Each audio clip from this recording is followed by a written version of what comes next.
મૂળ વાત એ છે કે અદાણી અને અંબાણી 15 લાખ કરોડની સંપત્તિના સંયુક્ત માલિક બન્યા પછી કયા જન્મમાં ધરાશે? મને એ સવાલ થઈ રહ્યો છે.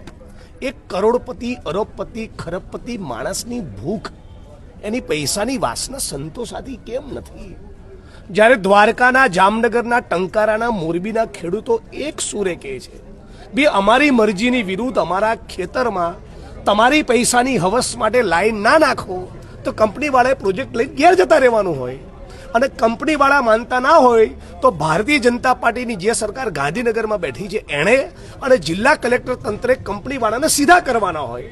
આ તો કંપનીના પ્રાઇવેટ માણસો પોલીસને આગળ ધરી પોલીસને ખેડૂત વચ્ચે ટકરાવ પેદા થાય એવું કરે.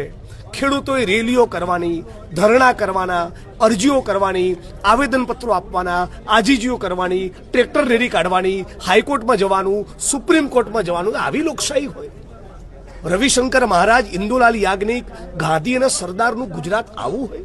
એટલે તમામ ખેડૂતો વતી અમારી એક જ માગણી છે કે ખેડૂતોની સામે તમે ટણીને પાવર ના કરો. પાવર કરવો હોય તો કંપનીઓની સામે કરો.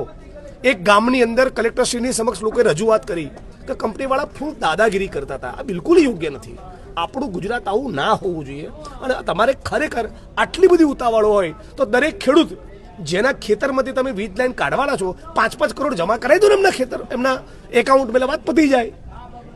તમારે 2-5 લાખમાં ખેડૂતને પટાઈને પોલીસને આગળ કરી, તંત્રને આગળ કરીને, દાદાગીરી કરીને એમની મરજીની વિરુદ્ધ લાઈનો નાખવી છે તો આ તો ગુજરાતના ખેડૂતો ચલાવવાના નથી. એટલે શક્ય મળે, શક્યતા હશે તો વિધાનસભાના મંચ ઉપર પણ બોલીશું, રોડ ઉપર આંદોલનને વધુ તેજ કરીશું અને ગુજરાતના ખેડૂતોને અમે જગાડીશું કે ભાઈ આવી દાદાગીરી આપણે ચલાવવાની થતી નથી. કંપનીઓ તાબડતોબ સુધરી જાય એ ગુજરાતના હિતમાં છે.